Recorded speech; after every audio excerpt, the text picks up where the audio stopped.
Ricmotech, high-performance sim racing equipment. There's only one place to go, ricmotech.com.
It was just 1 month ago that our drivers cracked open their throttles at Le Mans, a series that has hosted auto races for almost 100 years for an endurance race like no other, where our three class winners, Arthur Chan, Elvis Rankin, and Evan Peichel, extended winning streaks and showed their mastery of a racecraft and strategy. Tonight, we head to the other side of the world, to the newest circuit in our series. With construction starting just 25 years ago, the venue was designed to be a virtual bowl, accomplished by lopping the tops off of some large mountain peaks, and became the home to the only large oval race course in Japan. Tonight's venue has hosted not only IRL, but NASCAR as well, and was the site of Danica Patrick's sole IndyCar win. Welcome, everyone, to Round 7 of the Extreme Motorsports Ricmotech World Challenge presented by Performa Texas Elite Graphics.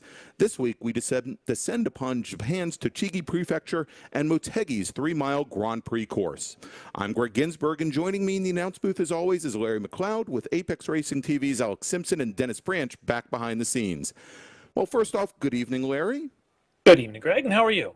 I'm doing very well this evening, and let's talk a little bit about what we've seen recently here in the Ricmotech World Challenge, because a couple of weeks ago, it's been almost a full month now, when we had round 6 at the Circuit de la Sarthe. It was really the epitome of wide open racing for that 90-minute endurance race, and that style presented some new challenges, of course, for our field. We did see that there, but Motegi is a very different type of race course. The Grand Prix course, it essentially is a number of medium length straights tied together by a number of slower speed hairpins. And, it seems like it's a course that's very well suited to our GT cars. And of course, Motegi is one of the most used race courses in Japan, particularly for GT type racing, but it really doesn't seem to suit the LMP2 drivers all that well. Yeah, it'll be interesting with them right here because it just doesn't have that kind of. This isn't Le Mans for sure. This is not the Mulsanne Straight anywhere around here. But we're not going to have a big battle in there. But I think for the GT cars, GTE, GT3s, I think we're going to see some pretty deep battles picking up right where these guys left off in the last few rounds. Specifically, I'm talking about GT3, where, as you mentioned, Evan Peichel coming in with the win at Le Mans. He had actually had the win at Long Beach and the win at Spa before that. So he's got a bit of a streak going here. And, the championship's not over. But I tell you what, the early season leader Kyle Burney is going to have to probably make a move tonight to make sure that Evan can't clinch this and push this thing to the last round of the season. So GT3 could be a very interesting battle tonight. Yeah, without a doubt, Larry. I think we're going to see that, and we'll go over the points battles here in each of our three classes, the LMP2 class as well as GTE and GT3 here in just a few moments. But as we do, always here, let's, as we talk a bit about Motegi, we'll take a little drive around a lap of Twin Ring Motegi here. Kevin Ford, as always, here to show us the race course. Welcome, everyone, to Twin Ring Motegi. Great to have you with us as we provide you your track guide today from Motegi, Japan. Beautiful area here on an incredible road course, 3 miles in length, relatively flat, slight hill on the backstretch, which you'll see here momentarily. Our main grandstands to the left, our pit area to the right as we head up the front straightaway here and start picking up some speed.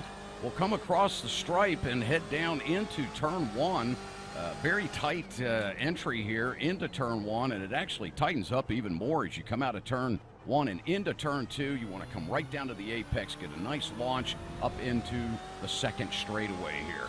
You will see overtaking opportunities here heading down into turn 3. This is a very tight entry here, a tight 90 elbow to the left. We'll track out here and then come right back down to the bottom for turn 4. Out of 4, we'll head down another straightaway here, and again, overtaking opportunities, but it is difficult here as this is a very tight right-hander, a very tight 90. As we head down into 5, out of 5, underneath the oval course bridge, up through 6. Pick up a lot of speed through here, very fast section. This will lead us into the S's of 8 and 9, or I'm sorry, 7 and 8. Coming out of 8. That car track out to the outside and set back to the right for another tight left-hand 90-degree corner. Out of 9, we'll head up the next straightaway here. This will take us down to the hairpin of turn 10. You will see some overtaking here as well on this entry. Very tight wrapping hairpin. Out of 10.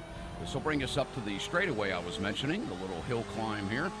A lot of speed coming down here into 11. This is a heavy brake zone, and certainly overtaking will take place here. You'll see drivers trying to get that inside move down here before you get into the final section of the lap of 12, 13, and 14. Back under the oval bridge.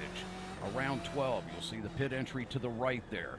Through 13, and then back into the hard right of 14. Track out to the outside to get a good launch back up onto the front straight.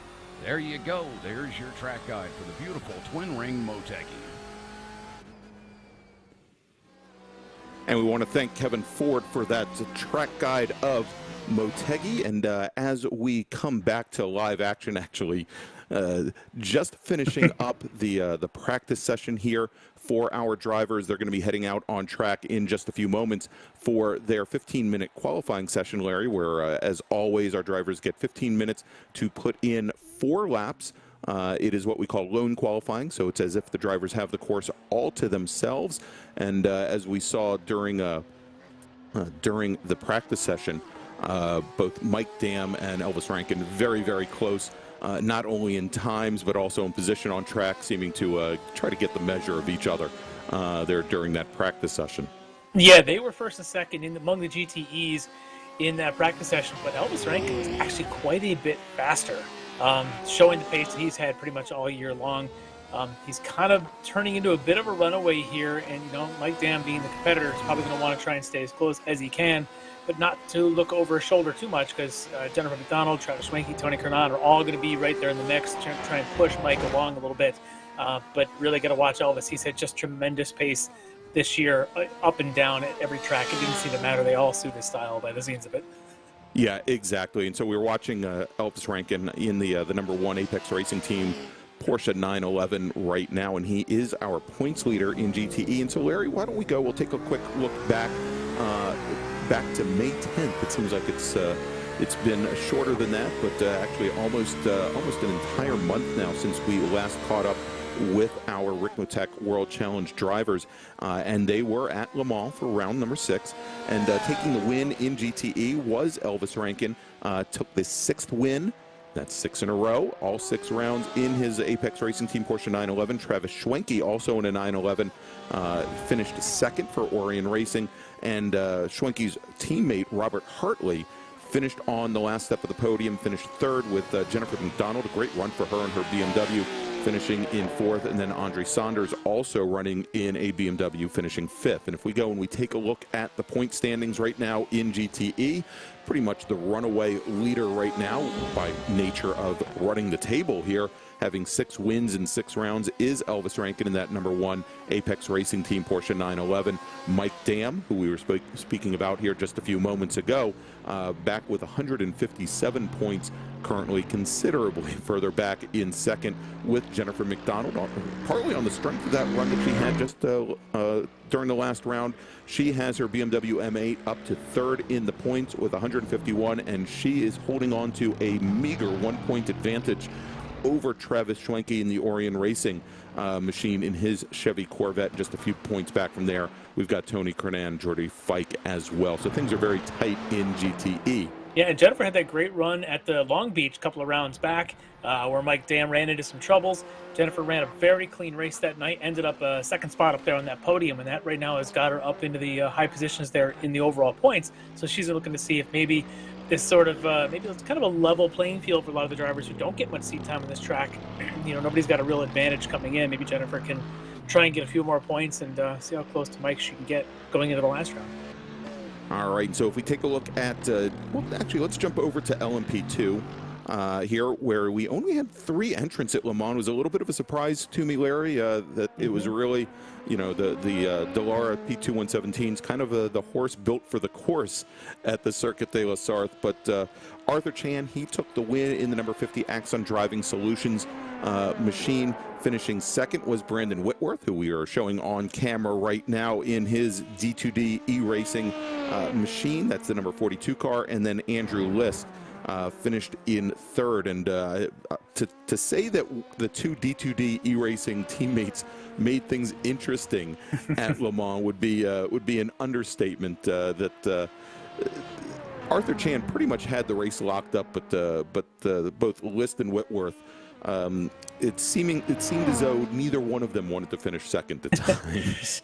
Yeah, and you get those kind of rounds where you start throwing a mistake here and a mistake there, and they, in that case, it kind of canceled out. They kept making each other's mistakes. Meanwhile, Arthur just kept chugging along and doing what he's been doing for most of this season, being very consistent. He'll admit there's been some rounds where he wasn't necessarily the fastest driver on the track, but through consistency and fewest mistakes, he's been able to put himself at the top of the points. And I think right now, with just 2 rounds to go, he's going to be tough to catch. He is definitely going to be tough to catch. So Arthur Chan in that Axon Driving Solutions LMP2 machine, 187 points to currently lead the championship, with Andrew List running in second. And List is not here running this evening. He is down at 166 points with a 1-point advantage over his teammate Brandon Whitworth. Of course, Whitworth here on the grid this evening should be able to move up into second. Dean Cox currently running 4th in the points in the Whipperman Racing machine with 127 points, and then Derek Holland in the Indy Autosport machine running 5th currently with 111. So let's jump over now to the last of our 3 classes, and that is GTE. And as we mentioned here, that Evan Peichel took, I believe, his 2nd win in a row. A 3rd. It was his 3rd? Yeah, maybe it was his 3rd. Yeah, actually, and he's won the last 3 rounds here in the World Challenge in his Mercedes AMG GT3 machine. And he's, of course, representing Peichel Racing. Kyle Burney in the DNA Motorsports Mercedes finished in 2nd, with Randall McGrew rounding out the all-Mercedes podium in the number 67 Genesis SimSport machine. Then with Jason Burney and Bobby Childs rounding out the top 5. Childs, the first of the Ferraris, and actually the first car other than a Mercedes to cross the and get the checkered flag at Le Mans. And so if we take a look at the point standings after 6 rounds, Evan Peichel, on the strength of those 3 wins in the Peichel Racing GT3, is your current points leader, with Kyle Burney in the DNA Motorsports machine running 2nd. And not a huge advantage for Mr. Peichel there. It's only sitting at 8 points currently. Yeah, definitely our closest battle with just these 2 rounds left to go.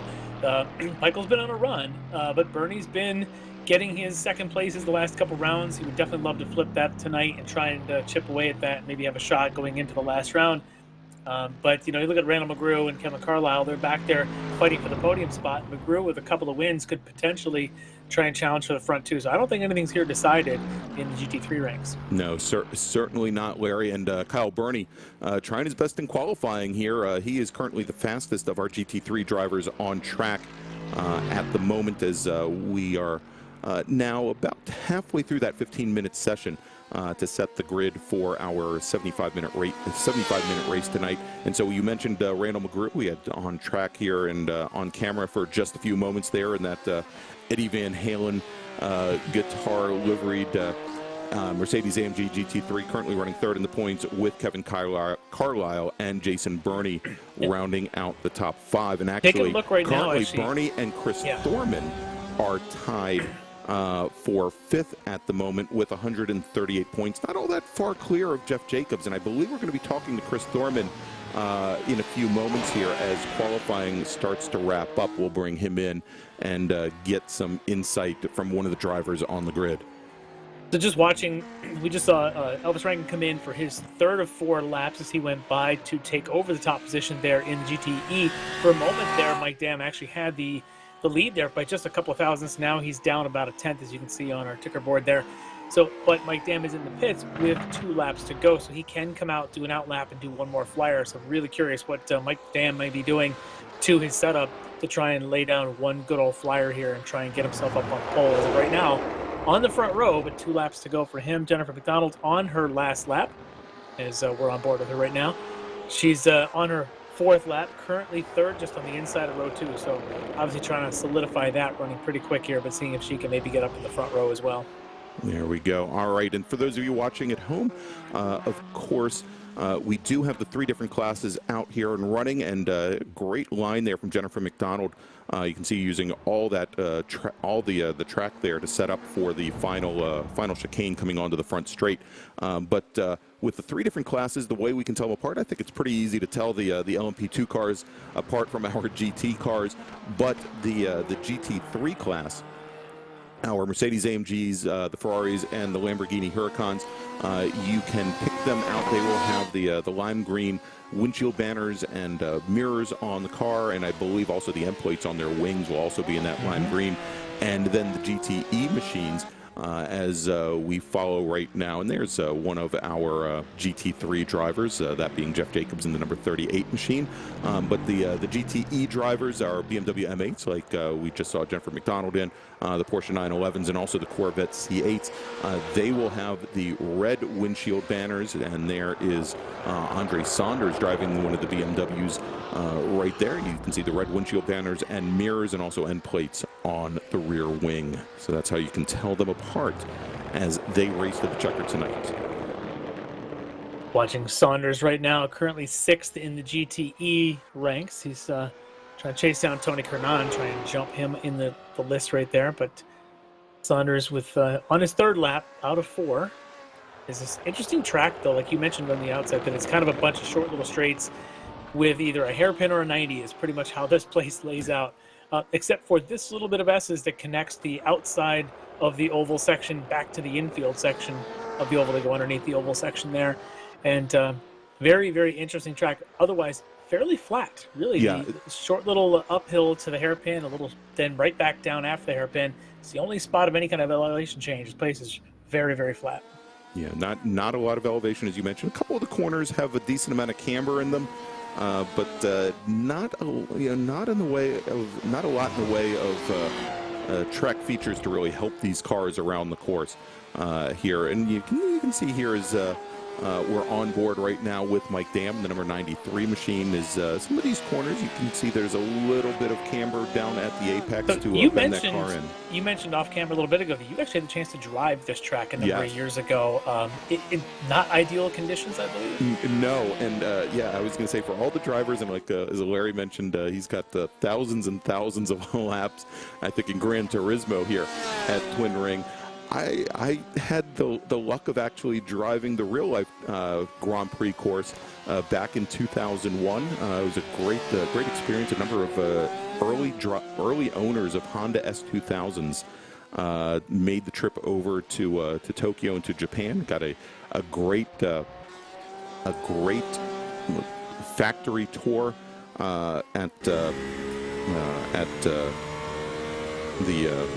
Tochigi Honda factory, and then got to spend the day at the ring, and it was pouring down rain, and we got to run the course. Got a couple of laps in, and it was my first time driving a right-hand drive machine, and the S2000, not exactly the most docile, at least the early AP1s, not the most docile cars in the wet to begin with, and as with all the hairpins and tight corners here, it was definitely a challenge. Yeah, I'm sure it would be. So we don't have to deal with the conditions here in the iRacing sim right now. So these guys get nice and dry and perfect conditions. But I'll tell you what, while we wipe through the rest here of qualifying, why don't we talk to one of our drivers? I'm going to bring him on in here. We're going to talk to Chris Thorman, who's just finished up his qualifying laps. And Chris, welcome to the broadcast just a little bit. Thank you. So, your impressions of the Twin Ring Motegi, you enjoying this unique track tonight? Well, this is one of the tracks I enjoy driving, but I'm not very good at. Yeah, I have a few of those. But I was going to ask you, you've got some pretty heavy involvement, obviously, with this series, not just as a competitor. Why don't you tell our audience a little bit about your involvement here? Well, I came in here as the slowest guy here, and I like to pretend like I'm a race car driver, and me and my wife have a business before Elite Texas Graphics that Kevin reached out to me, and I just can't see me racing anywhere else, so I might as well sponsor the place. And it's awesome, the support you've been providing, and I would agree this is some of the best racing around, very well-run series. So having your support certainly means a lot. But as a competitor in this series, have you driven another series and you've kind of seen how some of them are run? Obviously not as well as the Ricmotech series, but have you got that experience from the other side as well? Yeah, well, for probably 3 years now, I haven't driven anywhere else, so there could have been a lot of improvement out there. But before I joined Extreme, I was in a lot of other series that just weren't as professional as Extreme. That's a great way to put it. Yeah, this league is very professional in the way that the stewards run things. You know, it's very clear on where all the limits are and how things are run. Well, for me, this is as close as I'm ever going to get to real racing. So I appreciate it being set up as close as we can. Yeah, I think you're absolutely right. The way that they operate this one, it's very, very clean, very straightforward. So before I let you go, you're in one of our Lamborghinis tonight. Are you enjoying the Lamborghini over the Ferrari and the other options here in GT3?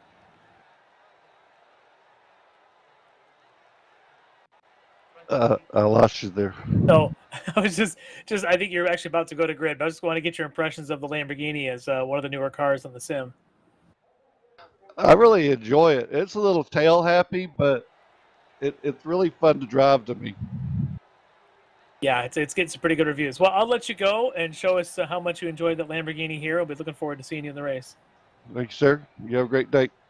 Thanks, Chris. All right, that was Chris Thorman, driver of the number 60 Lamborghini, and he is going to be heading to grid. Thanks so much for joining us there, Chris. Greatly appreciate it. And so, Larry, qualifying is over, and I guess best way to tell everybody about how our drivers did in qualifying is to first go and run down the grid. All right. Well, in our two-car field of LMP2, it's going to be on the pole tonight. Looks like Brandon Whitworth actually on the pole there with Arthur Chan just on the outside. Moving on to GTE on the pole tonight is going to be Elvis Rankin of the Apex Racing team, able to get down to the 46.6. Just on his outside, his chief rival in the championship, and it seems every week, is Mike Dam from the Orion Racing outfit. On the second row, Jennifer McDonald in that BMW from BTL Motorsports. She'll be starting third. In the fourth spot, and also on the second row from Orion Racing, Travis Schwenke. On the third row, it's going to be Kernan Motorsports' Tony Kernan on the inside. And on the outside of row 3 from Pocket Racing, it's Andre Saunders. Row 4, you've got the Flying Tortoise Motorsports, Russ Ruddick on the inside. Alongside him on the outside from Glass Pro iSport, Baron Glover. That'll be your row 4 in GTE. And row 5, I think, is Kevin Ford. If he's qualified, Kevin Ford will start in row 5. Moving on to GT3, your pole sitter, Kyle Burney. He's going to need this good start here, try and fend for the championship. He'll be alongside chief rival Evan Peichel from Aquila Racing on the outside of row 1. Inside of row 2, Randall McGrew from Genesis Simsport. He'll be lined up with Street Survival's Jeff Jacobs on the outside of row 2. Row 3, on the inside, Jeff Willis from Frito Sport Racing, lined up with DNA Motorsports' Jason Burney. Row 4, Bobby Childs. We just talked to him from D2DE Racing, and he'll be lined up with his teammate from D2DE Racing's Chris Thorman. Sorry, we talked to Chris, and Bobby's on the inside. On row 5, Edgar Centinelli from Frito Sport Racing, and he'll be alongside Scott Brooks out of the Brooks Racing outfit. And finally on row 6, we've got Michael Key from Frito Sport Racing. All right, and there you go. There is the starting grid for tonight's 75-minute run to the checkered flag here at Twin Ring Motegi, the Grand Prix course. All 14 turns, 3 miles of of pavement here as we've got the safety car heading down onto the pit lane, a little bit shorter pace lap, and we'll have that start in LMP2 here momentarily as the drivers come out of the chicane onto the front straight, and we can see here taking the point coming down the front straight in the acceleration zone is Brandon Whitworth. The green flag is out as they make their way down hard, braking down into turn 1 to start that very first lap. As we now drop back and take a look at our GTE drivers, they're now coming onto the front straight and ready to take the green flag, and they do, as Elvis Rankin takes an early lead over Mike Dam, jumps right in front of Dam's Porsche. Then sitting in third right now, we've got Jennifer McDonald in her BMW, and Travis Schwenke in the Chevy Corvette sitting in fourth, as now our GT3 leaders come onto the front straight and ready to take the green flag. And as they do, Kyle Burney in that green AMG GT3 takes the early lead over Ivan Peichel, our points leader. But right beside Peichel, going side by side, is Randall McGrew in the number 67 machine, and they continue their battle side by side as they come out of the first corners and start to make their way down. And now things finally straighten out here with Peichel getting the advantage over McGrew, with Willis and Jacobs running fourth and fifth. Clean starts all around, not a lot of movement, at least not at the fronts of each of these packs, but as you saw there, like you said, McGrew tried to make the move there on Peichel around that first turn, but by being on the inside, puts you on the outside of the next one, so that's where Peichel was able to retain that. Up in the front of the GTEs, as expected, Elvis Rankin, with Mike Dam's going to try and hang with him. A little bit of a gap they've already created there between themselves and Jennifer McDonald and Travis Schwenke.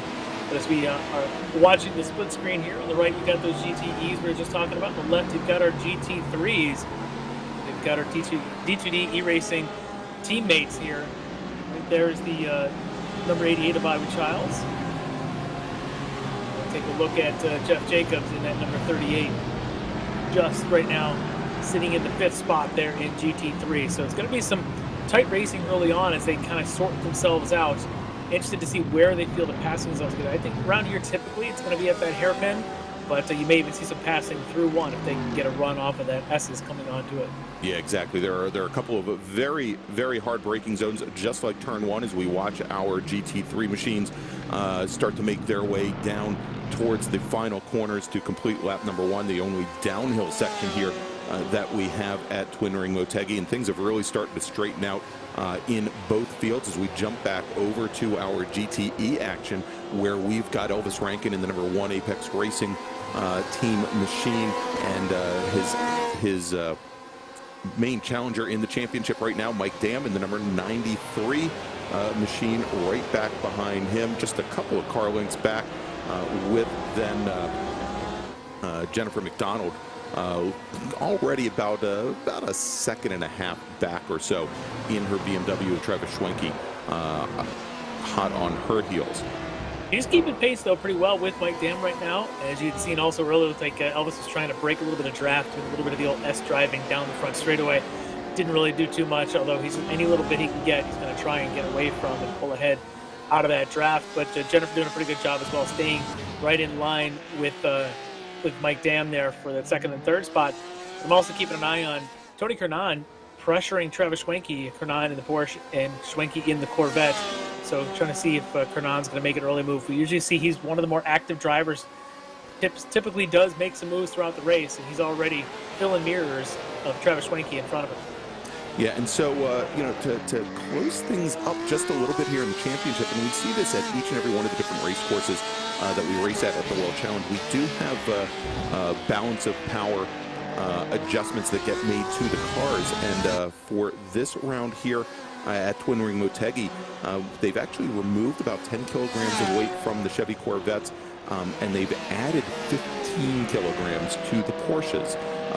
The one car that hasn't had any change is that BMW, and we can already see, at least in the first couple of the first 2 laps or so, that things are definitely closing down. It made the desired changes there, at least in GT3. Pardon me, in GTE. Now, there has been a change also in GT3 where a little bit of weight was added to the Lamborghini as well. We'll have to see how things play out there.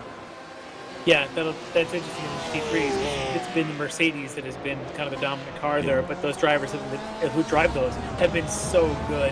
Hard to argue with just their driving performance that it had anything to do with any sort of balance of power.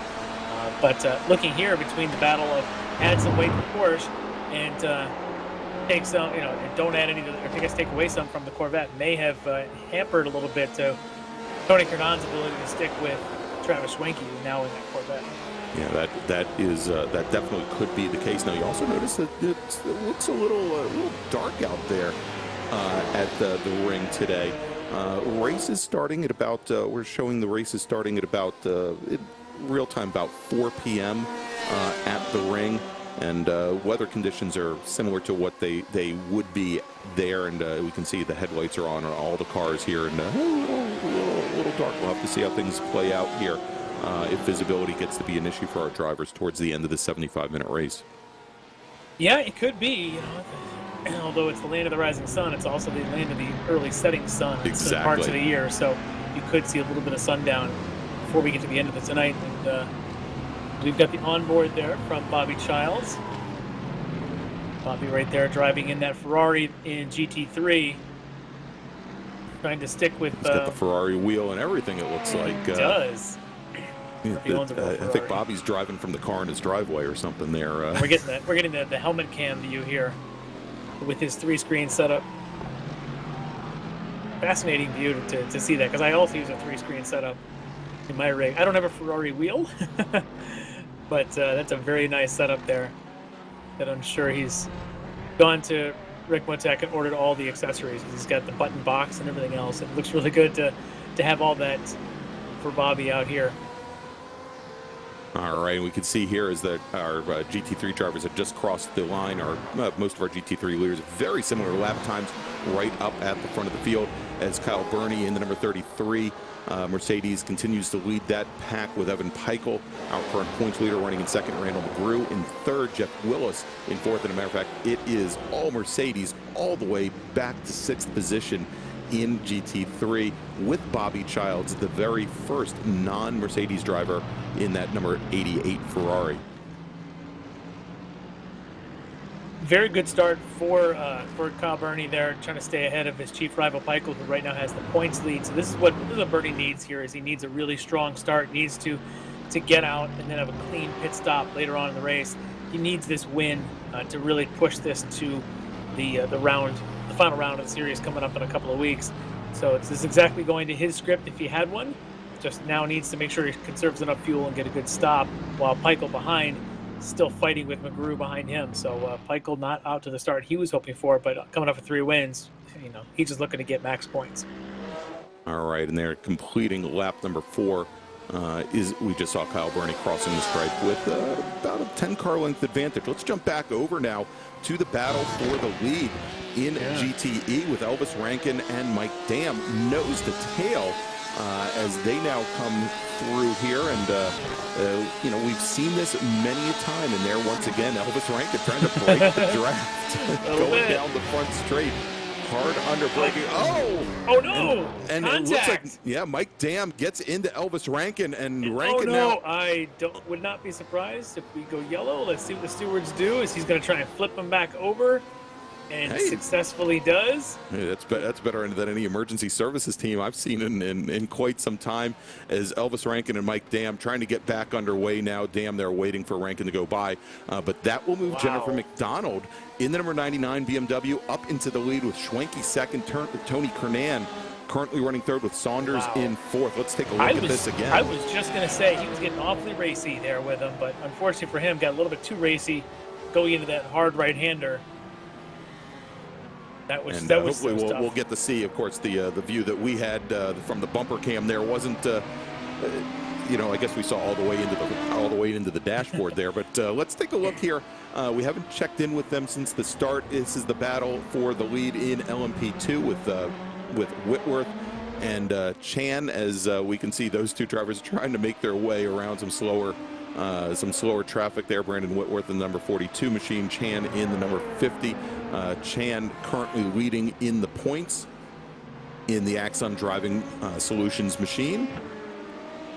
All right, let's go back, and I think we've got the replay now in that battle for the lead in GTE with Elvis Rankin and Mike Dam. It looks like Mike Dam was nice, clean, straight line, and Elvis was actually a little slow trying to shake it and trying to do a little bit of that. And Mike Dam just broke way too late and gets right into the back of him and just spins him around, and then unfortunately kind of gets under him right here and flips him over.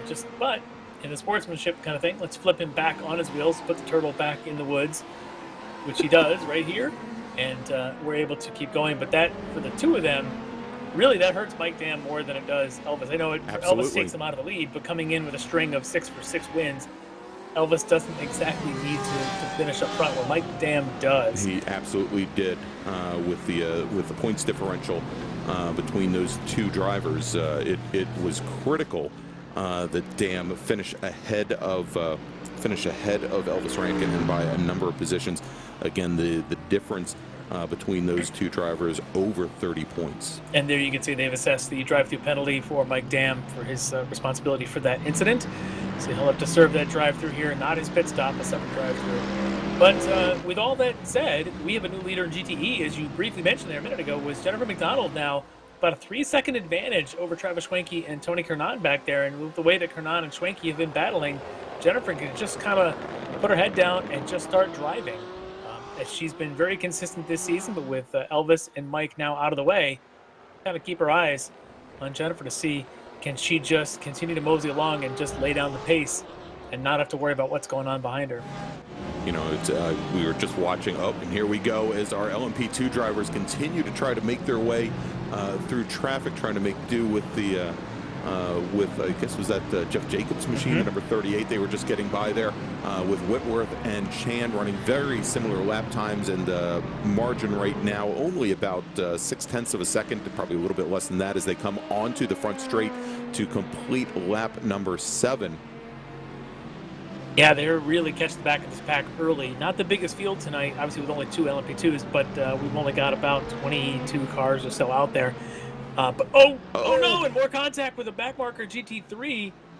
That is the 74 of Jeff Wills, who got into it there with I think that was Whitworth that went around. Whitworth. Yeah, as Whitworth went to driver's right to get around the Mercedes, I just don't think the Mercedes knew he was going to be there. It was pretty clear that Arthur Chan tried to move down to the inside, and not a real good place for that number 74 machine to be. Did not have a lot of options. Admittedly, Larry.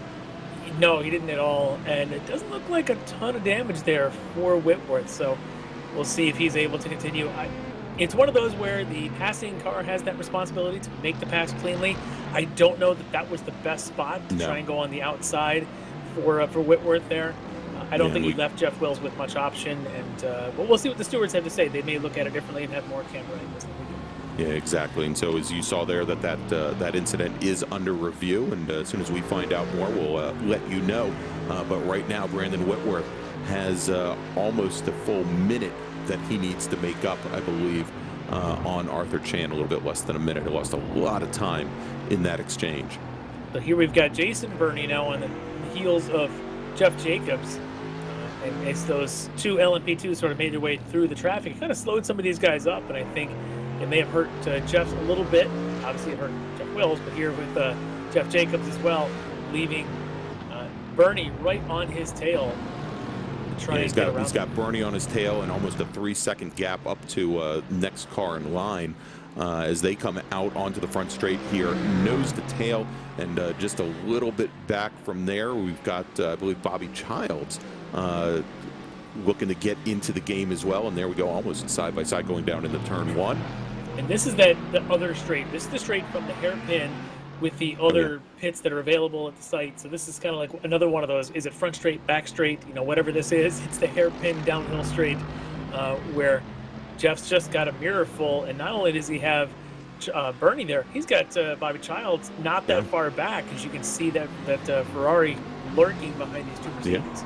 Yeah, Childs making up a lot of ground there, and Chris Thorman, who we talked to just a little bit earlier in the pre-race interview, he's kind of lurking back there as well.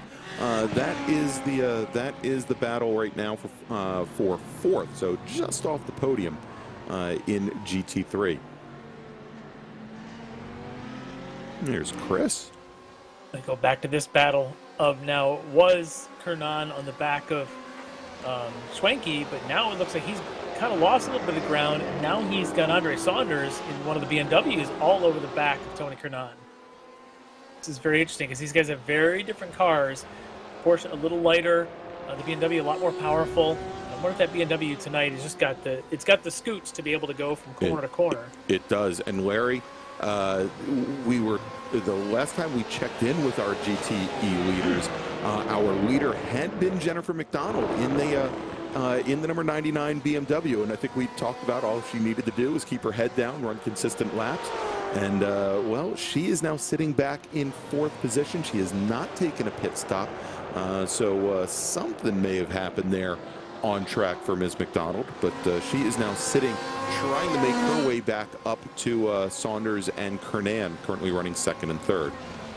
Yeah, not a good thing as we were talking about trying to just stay mistake-free, and sometimes mistakes happen. But she has been faster than the rest of this field. She was pulling away from Schwenke, and she didn't appear to have lost a lot of ground, now just within 4 seconds of the lead. So I would say she could still get herself right back into this. And maybe that BMW, like I was saying there about Saunders, that the BMW has got some pretty good power corner to corner here, but it might be Jennifer McDonald that needs that BMW to have the power tonight to be able to make up the ground.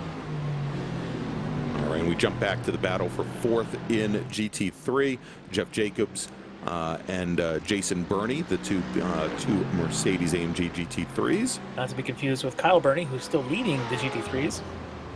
Oh, we're got a view now of Jennifer McDonald.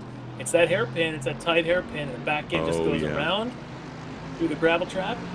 A little kiss in the wall and back underway. Yeah, and just lost 3 positions and got back underway, coming back onto the front straight. And it's real difficult there, that turn 14, what they call victory corner here at Twin Ring Motegi, that as you come through that entire complex there, you try to straight line the exit of or entrance from 13 into 14. And typically what we'll see is cars drop wheels on the exit of 14 as they come drivers left onto the front straight, and that will usually spin them around. It was a little interesting there, as Jennifer did not quite get past the apex there when the rear end started stepping around on her. Yeah, it's a very tight corner, and I guess that car might have kind of in between gears. So you grab first gear, it might have a lot of torque in there, and it just sort of sends those back tires around. But very lucky for her that she didn't lose it all the way into the wall and didn't lose a lot of ground. So really curious to see now. She's already within 2.5 seconds of Schwenke, and got 3.8 seconds of Schwenke there, and just about 1.5 seconds behind Saunders. So if she can catch up to Saunders, you never know. She's got a good shot to get back up in the front. It's gonna be a very tight battle here in GTE with Mike Dam and Alex Rankin now. I don't want to say out of the picture, but certainly down the ranks. Exactly. All right, so we are just about 18 minutes into this race, and while it's going on, I wanted to remind everybody, if you like what you see here, go ahead and give us a thumbs up here on YouTube, and go ahead and subscribe to Apex Racing TV and click that notification bell so you can find out about all the great racing programs that we have available for you around the world, seemingly 24/7. Never seems to end here, and you can also find out about what's going on with Apex Racing TV by subscribing to all of our social media channels, Facebook, Instagram, and Twitter. All you have to do is search for Apex Racing TV. All right, Larry, so let's jump back every Monday to night, come watch the Ricmotech series. Yeah, exactly. It is the best one you've been following. Not that the others aren't good, but you know. Forget about everybody else. You can watch them too, but this is a must-see internet TV, as they say. All right, so we got our overall leader now, Arthur Chan, in that number 50. Delara, he makes his way through turns 12 and 13, coming onto the front straight through that aforementioned victory corner. And we can see now that Brandon Whitworth didn't hurt that incident before, didn't hurt him all that much last time by. Very similar lap times. Both of our drivers have been in LMP2 have been putting in times within, as I've been watching, within 1/10 of a second of one another, and keeping very similar gaps as this race goes on. And I think it's going to be more about how the two drivers deal with traffic, as we saw just a few laps ago. Yeah, and quite a bit of traffic. This is not the widest track around, which makes this is Le Mans. You get big, it's wide, you can make passes pretty easily. You go to Spa, and there's some good places to pass. This is just not. You know, it has the straightaways aren't the longest. A lot of slow corners coming off of them, which, you know, the GTEs, GT3s get off the corners pretty well. But so it does make it a little bit more difficult for the LMP2s to lay that down and get on by. So you're going to see a lot of too wide through the corners, which is unfortunately what happened to Whitworth and Wills when they came together. It was trying to go too wide through some corners. But I do want to mention that Elvis Rankin, although he had that incident there with Mike Dam, Elvis is up to 6th again and maintaining a decent pace. I'm really curious how high Elvis Rankin can do it, considering his rear wing is pretty much trashed. Yeah, I was going to say a lot of damage to the back of that car. He's still running almost 2 seconds a lap faster than some of the competitors directly ahead of him. As we jump back on board now for the battle for the last step on the podium in GTE, Jennifer McDonald in the number 99 BMW, right behind Andre Saunders in that black number 72 BMW machine. And she has just been hounding him for the last 3/4 of a lap or so. As they come onto the front straight, we'll have to see if she tries to jump to the inside on him. I think she's getting held up in a way, like trying to find the right way on by. Yeah.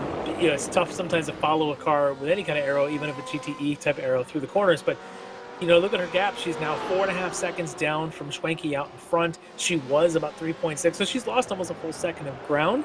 And I think as Saunders hits all those cones on corner entry, gotta love that. Don't worry, the workers will pick those up. But for Jennifer, I think she needs to get by Saunders and try setting her own pace. I think she's getting held up just a little bit here, trailing.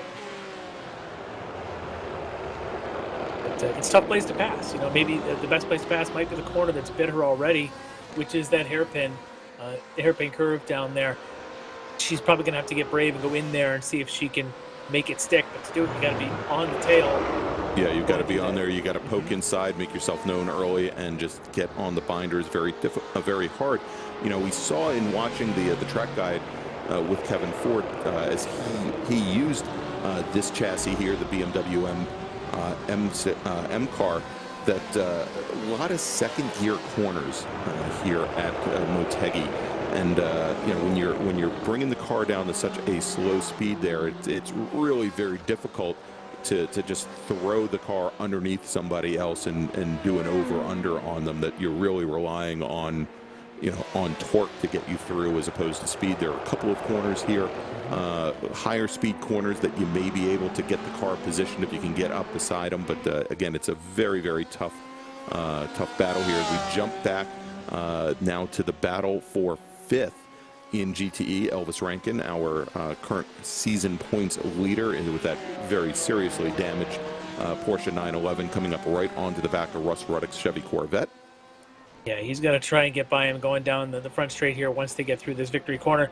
But I'm also curious about how the battle of Saunders and McDonald is as they had the LMP2s catching them to try and get through. This is one of those spots where if you're Jennifer, you might find an opportunity if your chief rival Saunders there is kind of moving aside to let an LMP go by to follow Whitworth right on through. Look at all of this traffic right now, because you've got GT3s as well as the LMP2s trying to get through. This might be Jennifer's opportunity to maybe catch Saunders getting a bad run off the corner and try to slipstream on through, while she's also trying to let the LMP2 of Whitworth on by at the same time. Yeah, and we can see she tucks in behind the number 98 machine there of Michael Key, and maybe lost a little bit of an opportunity to get up and around Saunders, but did allow Whitworth in the LMP2 machine to go on by.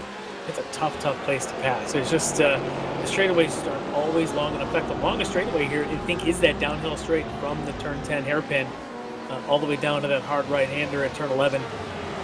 Down here, I think, might be the longest straightaway on the track, and it's just tough to set up a pass coming off a hairpin like that. So we'll see. We'll see if she's able to, and try to get her pace going again.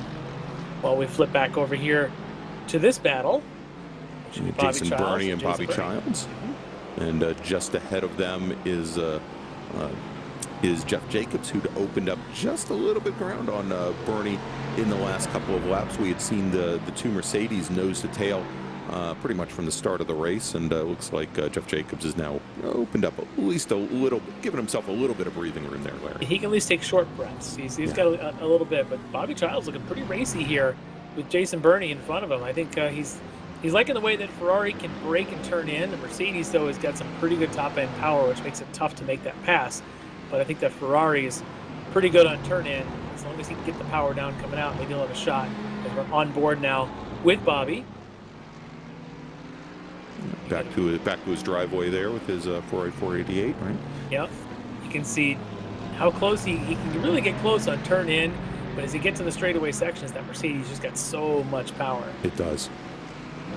Yeah, you can see that you get about halfway down even these fairly short straights, and it just starts to open up an advantage, and we'll probably see that here as they come onto the front straight as Childs tries to open up that final corner, turn 14, as much as possible. You run in a little risk, and we saw a couple of drivers do it earlier where you drop a wheel on exit there and you get a little bit of wiggle and don't get the best jump back onto the front straight. Oh, and it looks like some big changes here. Mr. McGrew in the number 67 machine. Yep, he's going to be the first one into the pits. So this will, I guess that means pit window is open for us here. Certainly it is in the GT3 ranks. Because everyone's going to have to do a pit stop tonight. And in GT3, we're looking at the window opening up right at about the 25-minute mark, and there you go. Just as it opens, McGrew heading down into the pit lane. We're expecting that none of the drivers will take tires for this race. Here comes Jennifer's opportunity here. You see she got right in front of him as Andre Saunders got a little slowed up there by the GT3 car. And here she goes. Single file through there, and she's got a little bit of a draft, but I don't think she's going to be in there enough. But if she can get a better run off the exit of this. Yeah, but it looks like Saunders might have had a little bit of an advantage there, as we saw that McDonald had to adjust her line coming through that corner to get underneath the GT3 traffic. And Saunders, I think, manages to avoid the bullet there, I guess. Yep, and if cones count for time like an autocross, he'd have about a 75-second penalty. He's hitting that whole row every single time that they go through turn 2. That is. So there's one marshal there who's his sole job is running on track and setting those four cones back up. It's like working at a bowling alley.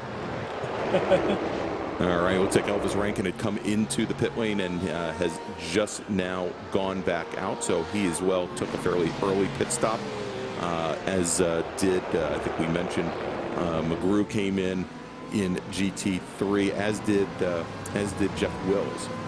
Meanwhile, Schwenke still leads in the GTE ranks, but Kernan is not completely out of this. He's only about 1.8 back. So Kernan able to stay close, and now Saunders still pushing. They're just, between Saunders and Jennifer McDonald, they're just not maintaining the pace that Jennifer was earlier in this race. So Jennifer in this position would not be surprised if she decides also to come in for this early pit stop and try to create some separation. Yeah. And we'll see if she does it as they come up, and at least not on this lap. She's going to stay out. You saw the pit entrance there off to your left, as it would be the driver's right as they come through 12 and 13. Well, Kernan, though, has definitely picked up that pace. We mentioned this in previous rounds. He's a bit of a late bloomer in a lot of these series where he tends to qualify in that 7th, 8th, 9th, sometimes 6th. But as the race progresses, he really picks up pace. And I think we're seeing that now as he's down to 1.4 seconds back of Schwenke.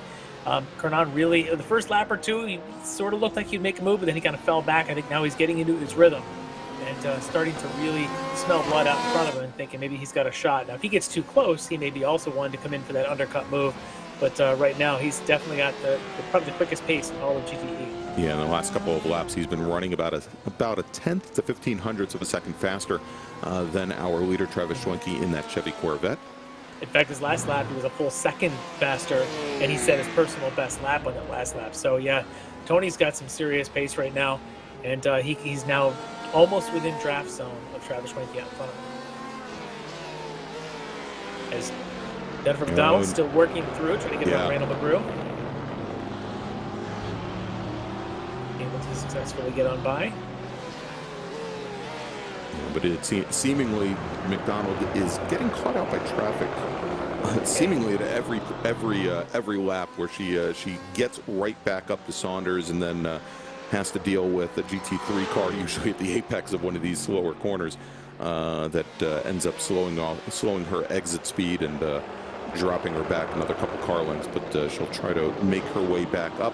Long way to go, as we are now just about 30 minutes into this 75-minute race here at Twin Ring Motegi here on Apex Racing TV. I'm Greg Ginsburg, along with Larry McLeod. And good battles showing up here, both in GTE and GT3. To recap, our GT our GTE points leader, Elvis Rankin, falls back through the order as both he and Mike Dam, who are running first and second at the time, had gotten together about 5 laps into the race. Currently, Dam running in 6th position, and Elvis Rankin, after taking his not a mandatory pit stop, but one pit stop, is now sitting back in 8th. He's I believe our first driver in GTE that took a pit stop. As Mike Dam is trying to make his way through the traffic now after that incident you mentioned, here able to get by Russ Ruddock. You get a good shot on board with Russ there. He's got the VR and the multi-screens going. Russ has all the tools. Nice gated shifter there as well. But he's able to, for Mike Dam, he's able to get on by and continue to try and catch up to the group in front of him after the incident that I believe has now served his penalty, which was a drive-through for his involvement in the incident there with Elvis Rankin. Now, Elvis, hard to gauge exactly where he is because he was the first one in this group to take his pit stop. We'll see where Elvis and what kind of pace he's running. If I look at his last lap, he's only 49.6. Leaders, Schwenke and Kanan, 48.4. So Elvis, I think that damage is really hurting him tonight. As we're on board still with the Russ Ruddock cam going on here in that beautiful green C8 Corvette.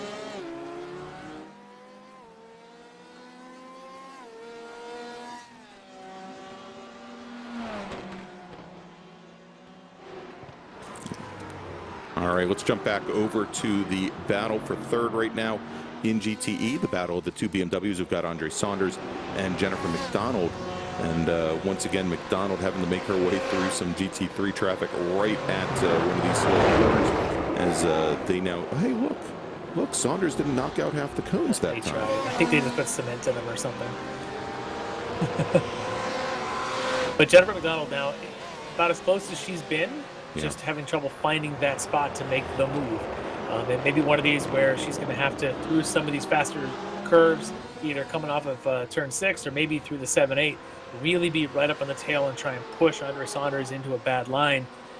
But right now, she's having trouble getting close. We've heard this from drivers in the past, that sometimes these cars, when you get too close, the front ends kind of wash a little bit. Out. Yeah, it's tough to really stay close. She might be finding that right now, kind of waiting for Andre Saunders to make a mistake. And, to his compliment here to him is he's been able to be kind of mistake-free and not let Jennifer get a run anywhere, trying to hold down that third spot that he finds himself in. And this is one of those spots as they go through the turn 10 hairpin here where you could easily make the mistake. That's where Jennifer had her mistake earlier. But Andre's very good at getting a run off of there. Car set up very well to plant. And you can see at the end of this straightaway, the longest on the track, that no ground gain for Jennifer on the back of Andre.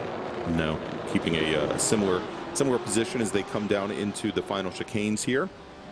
She seems a little quicker through this section, but isn't able to do anything with it. Oh, as she goes to the pits, it looks like. Yes, yeah, it looks like she might have had enough. And Jennifer McDonald in the number 99 BMW now coming into the pits for likely the only pit stop that she will need here this evening. So let's gauge when she does come out and take a look at where she is relative to points leader Elvis Rankin as we flip back over to LMP2 with Arthur Chan. Still in the lead over Whitworth. Brandon had that incident earlier on trying to pass a GT3, but he's still only a couple seconds back there.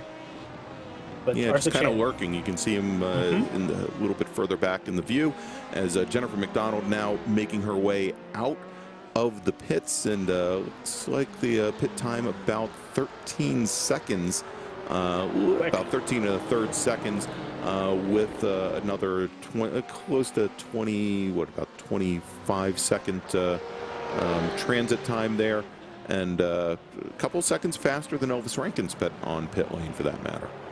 And for her right now, it's about getting back up to speed quickly and to not get caught up by some of the back markers in that field. Yeah. She came out right behind Russ Ruddock, who we saw Mike Dam had to take about a half a lap to get around. So we'll see if Jennifer can dispose of Russ and start making her way through the pack. As we look at Elvis Rankin, still with that sad rear wing. Yeah, it's just sort of an unhappy face there. Yeah, and from the looks of it, though, with a lot of rear brake lockup there, the rear end of that car certainly doesn't look very happy. From a handling standpoint either, I'm sure.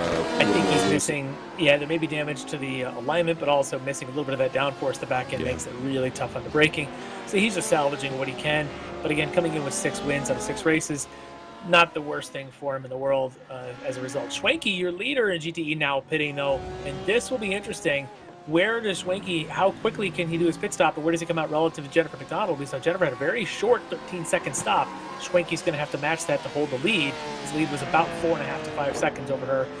This now gives the lead over to Tony Kernan, who's been one of the quickest cars in the field here in the last probably 5 to 10 laps. So Tony now, see how long he decides to stay out. If he's running in a rhythm, heck, stay out there as long as you can. All right, and let's see. And there we go, heading out from the pit stall now at 14.5 seconds for Schwenke. So about a second longer than Jennifer McDonald's pit stop. And we'll see here. And there she is. Yeah, here she comes. And trying to get around Russ Ruddock.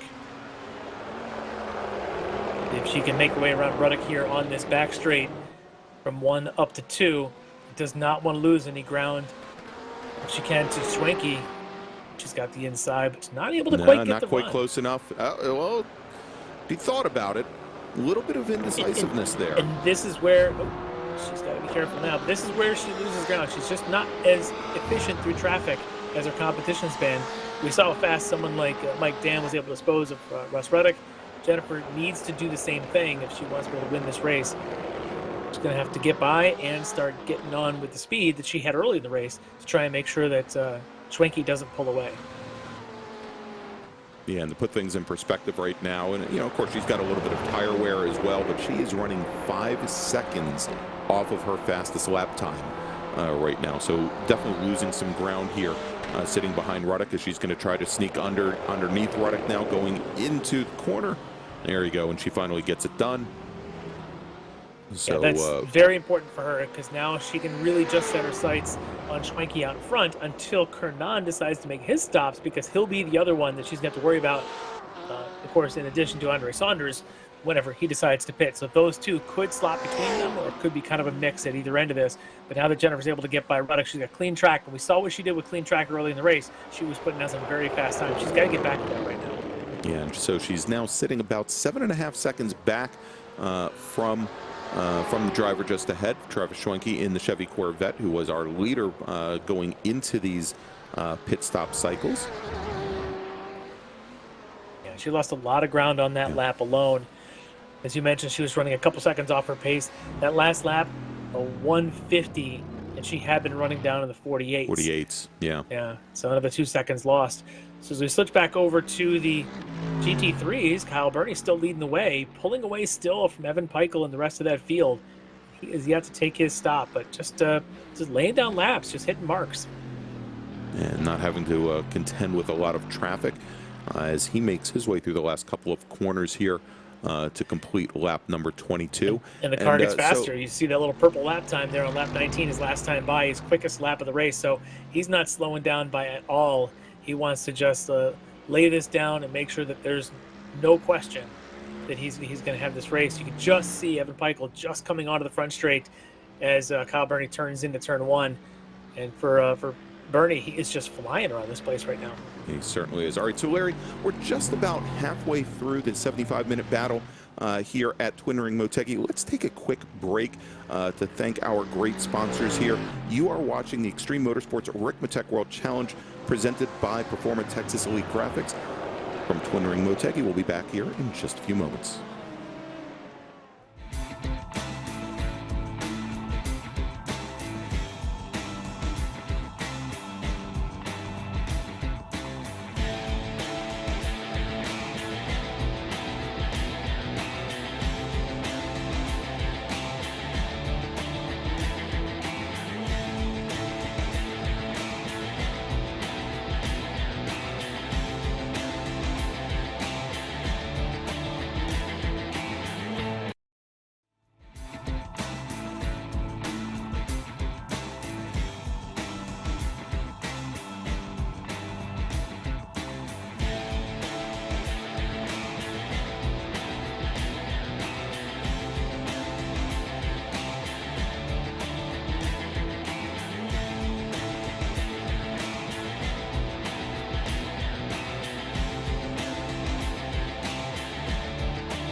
Ricmotech, high-performance sim racing equipment. There's only one place to go, ricmotech.com.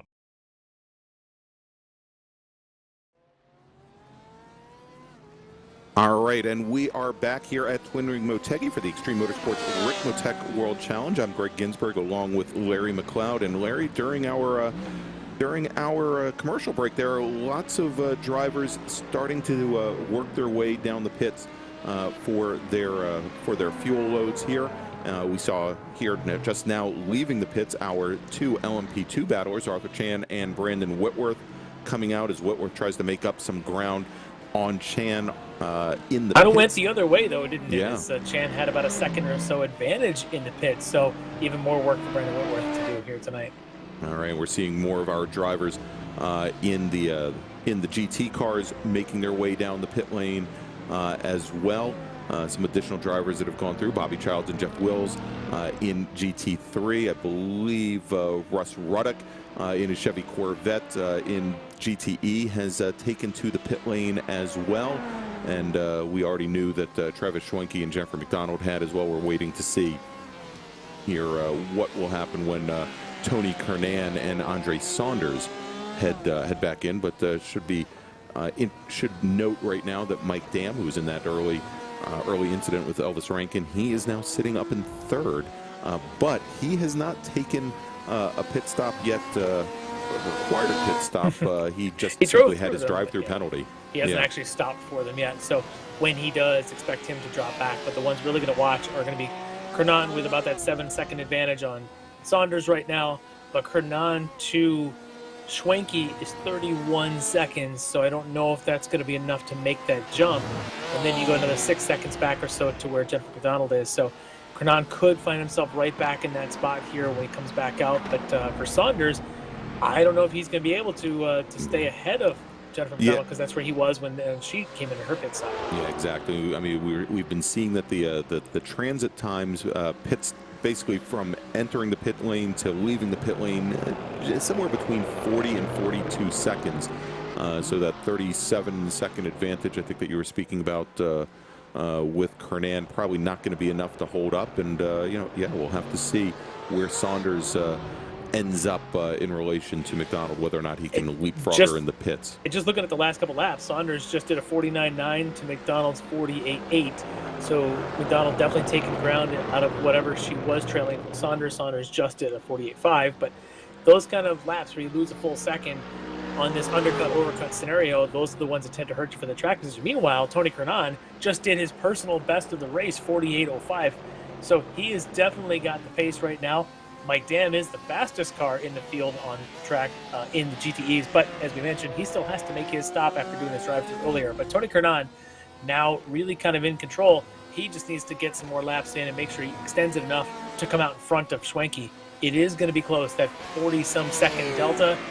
It's kind of the delta from pit in to pit out. Obviously, there's actual track in there. So I think the pit lane delta might be around this 31, 32 seconds. So for Schwenke, he's got to make sure he closes up a little bit to force Kernan to have to work for it. All right, and we've been on track there with Tony Kernan. A little bit of brake lockup from that Porsche 911, but it doesn't seem to affect him all that much. 911s do what 911s do. Exactly.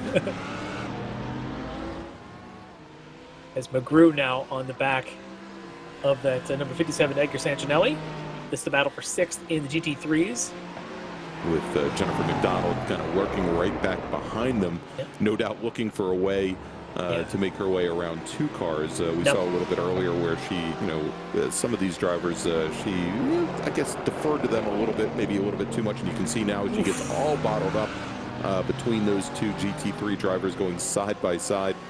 And keep in mind that McGrew has already made his stop, and Sancinelli has not. So McGrew is the faster of these two GT3s as he does slip inside there on the hairpin. But for Jennifer, she's faster than both in that GTE power car. She wants to get by both of them, and it looks like she should be able to do that now. This should be her chance right now coming down the back straight after the hairpin.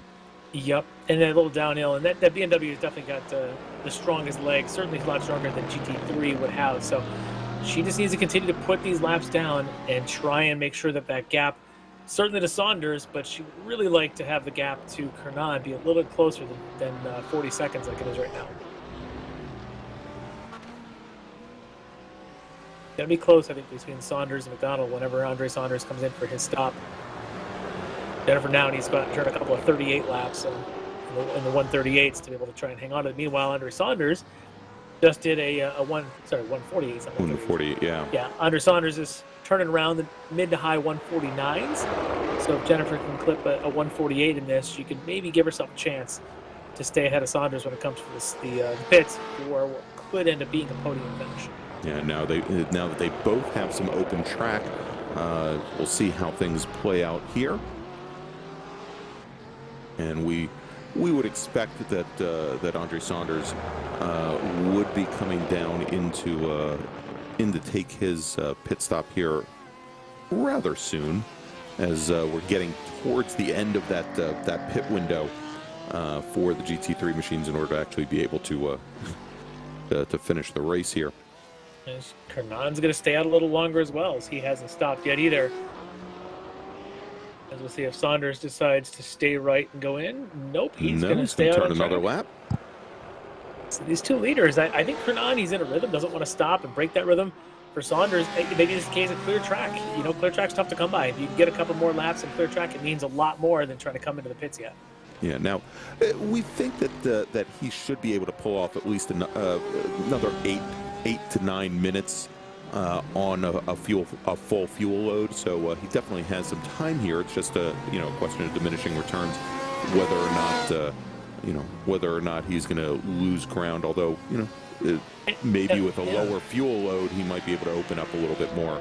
Yeah, I look at that way. Gap to McDonald. More laps with less fuel in the car, but at the same time, it's clear track. If there's no one around you, look at the lap times that Kernan's been putting down, essentially with clear track lately. He's been the 48s every single time, pulling away from Saunders. And if I'm Kernan, until I see GT3s in front of me that I have to worry about, I'm probably going to do the same thing. Stay out there until the fuel gauge turns red. And Saunders probably doing the same thing over there as well.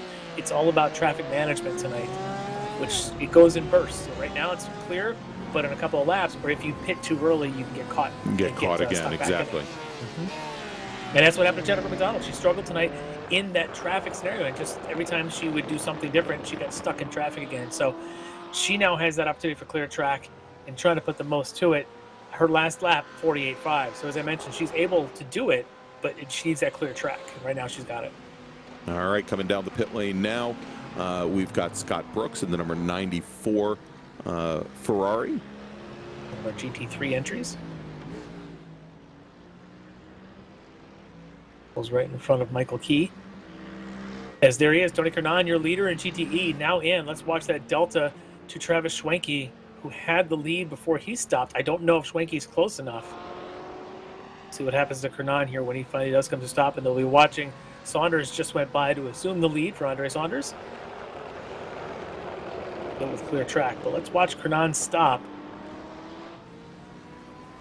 All right, and we're getting towards the end of the stop here, and here as Kernan now starts his way out, a little bit longer than some of our drivers at 14.3 seconds, about middling as far as the amount of time that our drivers in GTE have spent on the pit lane. But let's see as he is ahead of Travis Schwenke. Yeah, there you go. In fact, he's ahead of Schwenke, and to his benefit, he's ahead of that GT3 car right there in, I believe that is Chris Thorman. I think he came out right in front of Chris Thorman. So again, it's 1 or 2 less corners you got to worry about getting around. So great stop there for Tony Kernan, both on track position with his rival as well as the traffic position. So his crew told him exactly when to stop, and he took full advantage of it. So the only one left in the field in that group to stop of the front bunch is going to be Andre Saunders. Of course, Mike Dam has either.